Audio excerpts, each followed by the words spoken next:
intro. Okay. Hello and welcome to the Landing in Japan podcast, where we talk to the people in the know about living, working, and traveling in Japan. Whether you're a tourist planning your first trip or a professional looking at starting a business in Japan, thank you so much for tuning in. Join us as we explore the many regions of this fascinating country and take a deep dive into its people and culture. Your hosts are me, Sam Barker, and my wonderful co-host, Gerard O'Sullivan. Great to be here, Sam, on this beautiful day in Japan. And without further ado, let's introduce our guest. Today, we are joined by Julie from Secrets d'Artisan Japonais, or in English, Japanese Artisan Secrets. Bravo, well done. Thank you. Nice to meet you all. And nice, thank you for everybody who's hearing this podcast today. I hope you're going to have fun. Welcome to the show, Julie. So to kick things off, can you just give us a little bit of background about who you are and how you came to Japan? Yeah, I'm a French person. I live in Aichi Prefecture. I come from Bordeaux, southwest France. Don't start me about wine because I'm here because I like sake, obviously. But yes, I've been in Japan for around 8 to 9 years. It was not a very linear trip. I think we're going to cover that in a little bit after.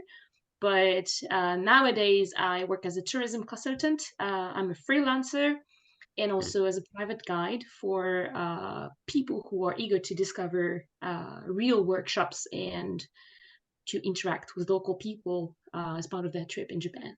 That's what I do. Awesome. So one of the things that I was really interested in when we were having a kind of discussion prior to this call is you have quite a creative background. We talked to a lot of people on the show, all sorts of different backgrounds. You have a very particular background that you had before you came to Japan. Could you just talk about that a little bit? Because I think it really shows your kind of personality and the uniqueness of your position. Definitely. I did not arrive in Japan as an ALT or English or French teacher, despite having done this in Japan, as pretty much every one of us at some point. But first of all, I used to study arts and crafts, and I was a bookbinder. I studied and went. How does that do? Now losing my word. Wonderful. But I was a bookbinder, so I had 3 years of studies in vocational school in France, in Paris, and I had a few trainings. One in the Tokyo National Library because I was already studying Japanese on my own, and two others in England. For those who likes it, I was working in a book bindery that did the books for the films Harry Potter's. So I had the monstrous books of monsters in my hands, and as a fan, that was quite a dream. So a very, I'd say, artsy background before I came to Japan, even though I was already interested in Japan and I was already studying Japanese before I even started coming in Japan. Yeah. Can I ask a question here? So what drew you to bookbinding, and also what drew you to Japan? Because you said you were already... Yeah, bookbinding, I'd say I was lucky enough to grow up in a family where we did historical reconstitution of the 17th century of America. It was not America at that time. It was just European arriving in the American continent. And so I was always, working with a lot of leather, a lot of fabric, making a lot of things just because we needed it for the reenactment. And I also have a mother that's very crafty. She's building pretty much everything around the house. My father was like rebuilding old motorcycles as a hobby. So I grew up in a very crafty family and also lots of books everywhere. And so at some point I remember reading a book from Cornelia Funk named Inkheart, and the daddy of the heroine is a bookbinder. And I said, okay, that's what I want to do with my life. And I just did it. That's so for the bookbinding. I just wanted to do something crafty. And for the Japanese, basically manga. I was a young teenager when the boom happened in, and like all of my friends, we would exchange them at school. And yeah, basically starting this way. And I just said at some point, "Mommy, I want to learn Japanese," and learning Japanese in a Japanese cultural center in Bordeaux called Maison du Japon, which unfortunately does not you for starting me on that journey. So it was just two different hobbies that I was just pursuing, side by side. I had a lot more hobbies. I was also horse riding, and I was also doing volleyball, and I was also singing in the chorus and at the choir and the opera, and I think doing a lot of things. I was lucky enough to grow up in a household where do this. Yeah. I think it's interesting actually because Sorry.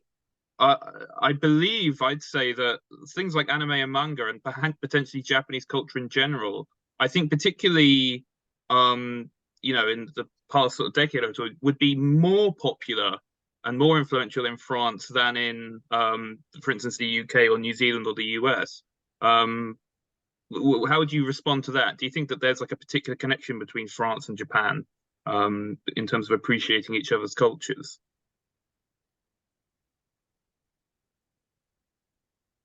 Yeah, there's a very long history between France and Japan in terms of cultural exchanges and arts exchanges. And I think like one of the anniversaries of French and Japan relationships dates from like 150 years ago, something like that.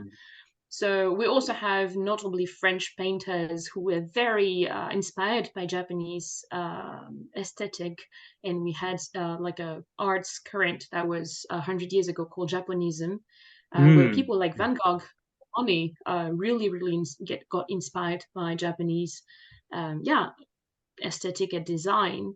So there's something very deep running through France and Japan. I would say, especially about making things, because French also has such a long history of craftsmanship that Japan has as well, because China had, which makes, I think, interesting, and that's also what I find interesting in my work today, to make parallels between, like we're both using wood, but the outcome is so different. We're both using leather, and outcome is so different, and clay and so on. And that's just very fascinating because there's so much to compare for us European who have a long history on the same territory. I won't say the American don't have history because that's absolutely wrong. And, I'll be very in the wrong place to say that doing historical reenactment.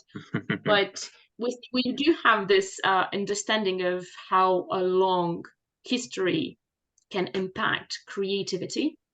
And I think that's something that makes it very interesting between our two countries. Definitely, yes. So you come from this very creative background. Could you just give us a kind of the short route? The short version, yeah, of course, not the 2 hours we spent last time. Sorry, guys. So when I was 20, I had the first chance to come to Japan, and it was during my vocational studies, and I found someone who found me training internship in the Tokyo National Library, where I spent 2 months. Very, very beautiful. I really loved it. When I was 22, after I finished my studies and worked 1 year in Bordeaux's archives, the most boring work of my whole life, I flew to Japan again, and I spent there a whole year as a working holiday visa. And there I did all the teaching, and I also worked for a bakery, one of the best of Nagoya. If you need the address, just ask me. I also worked for a French restaurant. I worked for like definitely a lot of different places. And then I had to go back to France to start again studies because my vocational training was not equal to a university degree. I basically graduated 2 times from high school. And first of all, I don't know how many of your listeners are familiar with the visa system in Japan, but it was difficult with my background and the studies I had to get a visa. So I had to go back to France and enter university. I was 23. It was very difficult. I went through a very big reverse culture shock because I did not intend to go back to France. But I did it, finished my studies, and then came back to Japan in 2016, and I started working. I had an exchange with Kyoto University for 6 months. And then from 2016 December, I started working in a guest house that was located just right behind Nagoya Station. Local cafe staff, if you hear me, thank you. 2 years there with a normal working visa. Then I worked in a PR and marketing company, Japanese one. Very instructive. I was the only foreigner on more than 1,000 employees. Wow. Learned a lot. I was the assistant of the content creator room. She was amazing, but I also overworked myself so much, and it finished like after 2 years I had a very big burnout. Then I started working for after 6 months of rest, I started working for a tourism company called Attractive Japan that makes attractive experiences for tourism in Japan. And this is where I found where my language skills and talking skills could be of of course. use. And that's how I started working as a tourism development consultant.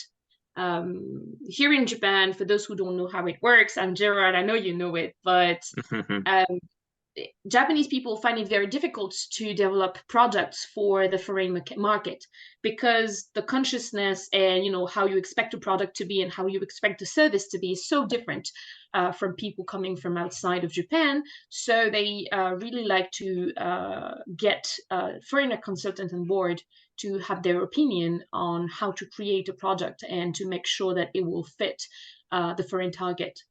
And that's how I started, being a consultant in Japan. When I was back in France, I studied tourism for 2 years, and I finished valedictorian in France in tourism. So I did not ended up here just because I was a foreigner, even though obviously that helped. I also had a strong background in tourism. And then 2 years there, the Corona hit. It was difficult. The company was not sure about keeping me, but at the same time, visa problem, I could not quit. And it was like a very complicated situation. Gerard, I know it was difficult for you we talk about it a lot. It was a very difficult time for all foreigners working in tourism industry and other industries in Japan, but tourism industry in particular was hard on us. And 2022, I finally, I was living with my partner for 2 years. And he said, okay, I want you to be free. You have clients calling you to work independently. Let's get married. Then you can get, like your own company. Because without that, unfortunately, I had a very high pride. Like, no way I'm going to marry for this. Like, I'm going to do it by myself. I never want anyone to be telling me, you married me to serve a visa. Like, and he was like, my partner was like, yeah, like this is stupid pride. You've been working in Japan for 7 years on your own. You've proven to everyone what was to be proved. So just shut up and marry me, okay? I mean, we were already engaged, right? But I wanted to before we get married, and turns out we got married, and 1 month later, I started my company, and I mean, it's not a company. I'm a freelance now, but I'm so much more happier. I can spend a whole day doing nothing and a whole day working, and my clients are happy. And so this is where I am now. So this is how Secret d'Artisan Japonais was born. When I realized that I could put that craftsmanship experience that I had, this crazy personality of me, could be interesting as a guide. And it was also because I was developing a lot of very interesting tourism contents, but we never had the guides to do so, especially in Aichi region. And there was also things I wanted to do my own way that Japanese company were not ready for, and it was so frustrating. So I said, okay, I'm going to do it. A lot of Japanese people told me, you're going to fail. Turns out 1 year later, for the moment, I am not failing. at the moment, it's not failing. Right. Can you give us an example of the kind of experiences that Secret d'Artisan Japonais makes? Yeah, very good French, Gerard. So the idea behind that is I don't want people to just do an experience or just watch a workshop, take pictures and go. Sure. That's something anybody can do, and also you don't need to pay a guide for that. And any experience telling you that you need like an English guide whatsoever just to go and see a craftsman, talk for 30 minutes and go back, I don't think that helps anyone, nor the people who's coming to visit, nor the people who are hosting and asking people to come. That's the first statement. The second one is I like stories. I used to be a role-playing game, a tabletop RPG role-playing game, master and player in story is everything, right? If the master is good person, you're having fun. If the master is shit, no matter how good the scenario is, boring. And so I just transposed this into tourism. So when I create a tour, it's always 100% tailor-made to the client's needs first. Clients or agencies would call me, we have a client interested in this, or the client's like, I'm a very fan of this type of craftsmanship, have something for me.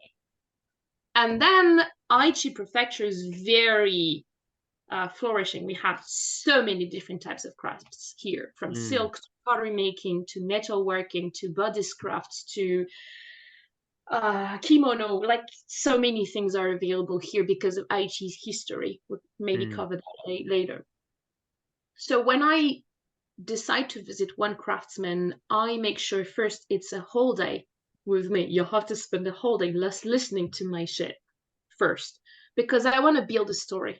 There's things I will tell you in the train just to raise your expectation why we're going to the place and give you some like general knowledge about Japanese history, and then the prefecture we're going, and then the craft we're doing.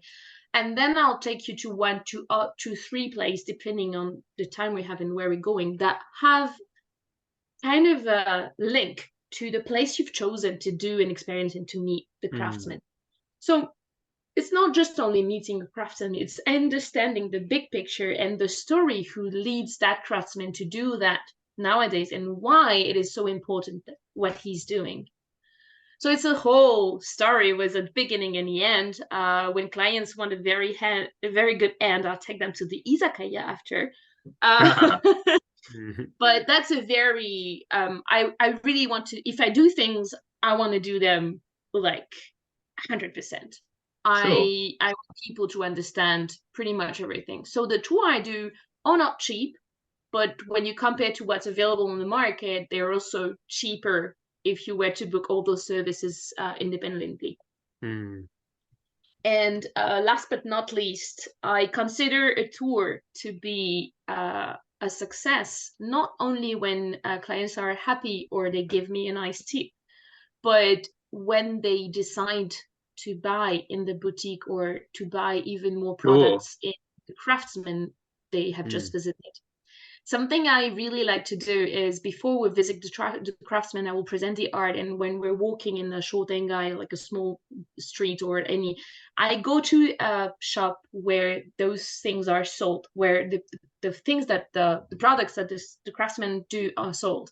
So clients just see this beautiful piece of art and see the price, like, oh my god, it's fucking crazy expensive, like 5,000 yen for a mug with a cat on it. It's just too much expensive. What the hell? And then we do this whole day. We eat in nice restaurants, we talk with the craftsmen, we take time to translate and to ask questions. And I have also this relationship with the craftsmen that I choose where I can definitely, laugh with them and just say jokes and then translate that to the client. So that's something very friendly going on. And at the end of the day, when the clients finish everything and then he goes to the craftsman shop, usually they always buy something else. And this is how I tell that my job was successful. So the tours always include not only the craftsman, but other like a cafe, like a very small cafe or a restaurant or like a shop or different things. So I'm not the only one who gets money in the end. Moreover, the whole area will benefit from the choices I make in the tour because the client will get to go different places and choose to spend his money the way he wants to, knowing the whole history. So that's the concept very deep down behind Secret d'Artisan Japonais. That's really how I wanted to make it. And the idea behind that is just that craftsmen can enjoy having people over. Because all the places that I use, most of them, they're not open to public. It's basically craftsmen working in their workshop. They would like to do something, but I'm not sure, and they don't want to have crowds coming. And they open because I ask them to. And so for me, it is important that the time that they spend with my clients is high quality for them too, in terms of mindset, in terms of meaningful, but also in terms of money, because time is money. So that's how I am visualize and how I create my tours. So I only have 1 to 2 or 3 tours a month, like lesser, like quality, not quantity. Sure. Okay. Yeah. So how do Something you we go spoke. about... Something. Oh, sorry. Go ahead, Gerard. I was going to say, I'm just really interested very quickly. How do you approach these artisans that are otherwise closed? Various. Sometimes people, present me like, oh, you should definitely know Julie, or you should definitely know that person. And as you might have realized, I'm a very friendly and smiley person, and most of them I just approach them spontaneously, very naively.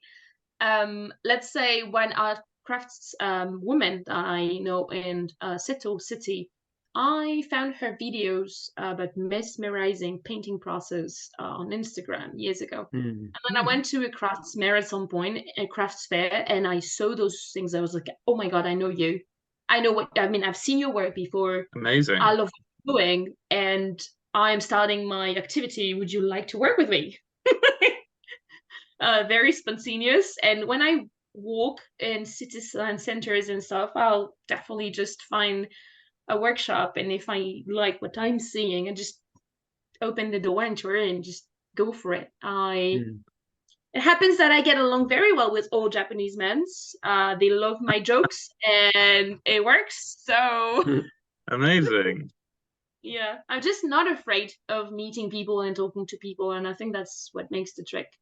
Some of them might be surprised, but oh my God, there's a gaijin here. What do I do? But then at the same time, they're happy that someone's just, considering them as human and just not as product makers. And I think that's me being a craftsman myself. Sure. That's, yeah, of course, exactly. Exactly. Definitely. Yeah. When I try my hands at it, it's so usually quite easy for me to understand how it's done, which means I can also explain it easily to the clients. And I don't know if it's maybe, I think I understand the craftsman mind. Because I was trying to be one myself. And during my studies, I met so many of them in the bookbinding. But what I find interesting is that, everybody's talking about Japanese people will be so, the salarymen, like, so disciplined and so like obeying the rules and the companies, everything whatsoever. Craftsmen are rebels. Craftsmen are people who couldn't fit and who decided to do the things on their own. And so most of them just don't like to talk to people because conventions and manners and all these social layers is just boring to them. So if you approach them with can I say I have a pure heart? I don't know. I cannot say it myself. But if you approach them as human and just trying to see, what are their failure and what they are proud of and why they're doing this and not, judging. I'm not saying, why are you doing this? It's just like, wow, like against all odds, and it's so complicated and you might not make money for it and you still decide to dedicate your life to it. That's so incredible. And usually they will talk at some point. Maybe it's to get rid of me. I don't know. Something I But just yeah, really wanted to jump in, because something that really struck me, Julie, when we were talking previously, the contrast between, and this was something I think we agreed on, so the contrast between tourist Japan, which is cool, but then everyday life Japan, the kind of oh, yeah. texture of normality in Japan, and why that is so kind of inspiring, I think, for both of us. And the way you're describing these tours really strikes me. You're talking about little cafes, little restaurants, local craftsmen. It's about locality, and it's about giving a very genuine experience, as opposed to, we've all been to Tokyo Tower, we've all been to, all the tourist sites. This is something very, very different that you're offering from that. I have not been to the tourist sites. Well, there you go. There you go. I went to Koyasan for the very first time last April. I've never been to Tokyo Tower. I wow. went to Fair enough. the first time 2 years That's ago. brilliant. It's just, even if I was in Japan, I was never interested in tourist stuff. And I'm the type of traveler who likes to get lost and don't open nor a book nor a website before going to some place. I usually go to places because I have a friend there. And I basically go to see that friend. And then from that, I'll see if the friend have time to spend some time with me. I just get them to take me to the places that they like. Or if they are busy with work, I say, oh, no problem, I'll find you tomorrow, I'll find you there. And then I go to the local pub, and then I take a beer, and then and ask for everyone else, what is it that is interesting. Usually people will start with the most trendy places, and after 1 hour or two, they'll say, oh no, you know what? I'm going to fish tomorrow. Would you like to come with us? Like, yeah, that's what I'll do. Or like I'll ask, where the local Sento public bath is, and I'll just get there and just talk with grandmas, naked grandmas, but I'll talk with grandmas, and this is how I find things. Love it. That's some amazing tips for people just who are in Japan. I think people remember human interactions more than pictures and things I've seen. And also I've read somewhere that with more and more people, taking pictures, we take pictures to remember things, but then we don't remember them because we know there's a picture somewhere. And the idea is, when you're talking with someone, usually you're not taking pictures, you're concentrated on what you're doing, which is talking to someone. And that's something I like. I think it's important to create meaningful interaction. And I think most of the people who come to Japan are looking for those meaningful interaction. However, because there's a language barrier, and Japanese hospitality is kind at first, when you first discover it, people being so kind and helping you and then showing you the way, and not only showing you but taking you where you want to go. All this kind of things makes you feel like Japanese are so nice and so happy. But you also realize while living there, when you start living in Japan, that this is just hospitality. You realize that you don't know if the people married, if they have children, what job they are doing, what is their meaning or purpose in life, because they keep this very secret, and they don't really open to you until you show them that you're worthy of their trust, which can be sometimes complicated and can take time, especially when there's a language barrier, because Japanese is at some point easy to learn, and when you reach the basic conversational, like, I want to go there and can I have some beer please level, then it gets a little bit more complicated.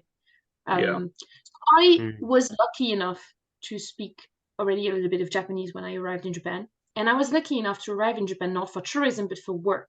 So showing me around and showing me things was, part of the internship and the training. And so I definitely put myself in a situation where I depended obviously heavily on others' willingness to show me things, but also I didn't come here to see tourist stuff. Which I think is important when you come to Japan for the first time. But I think a lot of people are looking for more than that and struggle to find it, because it's a lot more complicated on the hosting side to go that deep. It takes me a long time to prepare every itineraries for everyone, and that's the reason why I'm not doing it so often, because I still want to enjoy and take pleasure in doing so. But that's something that is not scalable to the like the group tourism that Japan was facing before Corona. Japan was a lot about grouped, even individual regrouped into, tens, packs, groups, and this kind of things. right now we're seeing an increase of FIT, so individual traveler, but for individual travelers, and those people have no idea how to go past the touristic sites. When you don't know where to go, you don't know the train, you don't even understand if you're in the right direction, how could you dare explore? That's very complicated. Not everybody is an explorer. Not everybody, can afford to miss the right train or get lost. And this is what I try to get for my clients, get them this feeling of being lost and going on an adventure that I did to have, but I understand that not everybody does. Amazing. Well, Julie, I think that's a perfect place to end on. That's been a really great chat, and just really thank you for your time. Can you just shout out, I don't get the pronunciation wrong, just shout out the company once more and tell people where they can find Give them it online. a try. Secret d'Artisan Japonais. Yeah, that's perfect. It worked. So Secret d'Artisan Japonais. You can you can find it on. Normally, my SEO is quite well made. I work with agencies, travel agents, or private travelers, and you can find me on Instagram. That's where I'm the most active. I have 3 accounts. My personal one is